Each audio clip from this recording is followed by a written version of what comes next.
Do you have a dog that's limping in the front limb and you can't figure out why? Nothing really happened? Well, stay tuned, because if you use one of these harnesses, that might be the cause. Welcome to Canine Wellness Online. I'm Tanya Costa, and I've been doing canine physio for over 20 years. Today we're going to talk about the no-pull harness. I am not a fan of these harnesses. And if you have a dog that's limping in the front on and off, you may want to look at that harness as the cause. We then end up buying all sorts of different products to get our dogs to stop pulling. And I myself have a dog that pulls, and yes, I probably could do better on the training side, but it is what it is. So we buy one of those snoot loops, which is a whole separate video on why I don't like those, or the no-pull harnesses that you see. And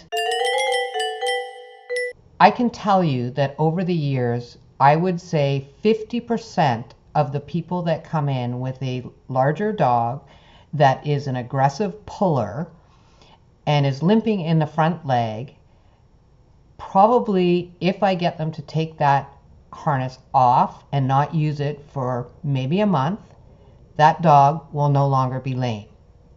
So you ask, why? The reason these harnesses work is because it comes across the shoulder joint and it prevents them from pulling. And yes, they work, but what's happening underneath the skin is that right in that joint is the biceps tendon, as well as some other tendons and muscles and ligaments. And the reason it's stopping them from pulling is because it's uncomfortable. But on the same token, when we're constantly pulling against that, it can cause inflammation in that biceps tendon. It can cause inflammation to other structures as well, but most commonly I see the biceps tendon. Now, here's a different type of harness. This is what I use for my own dog, and yes, my bad, I have not stopped him from pulling. Well, it's only with squirrels, but nonetheless. So this harness, what I like about it is it comes under the chest and it comes across the front, but it doesn't hit the shoulder joint. It comes above, and then it has what's called a martingale clip at the top. So it's actually pulling on the top of the shoulder blades or the scapula. And the reason that's less injurious to your dog is because the scapula is not a joint. It's attached by way of muscles.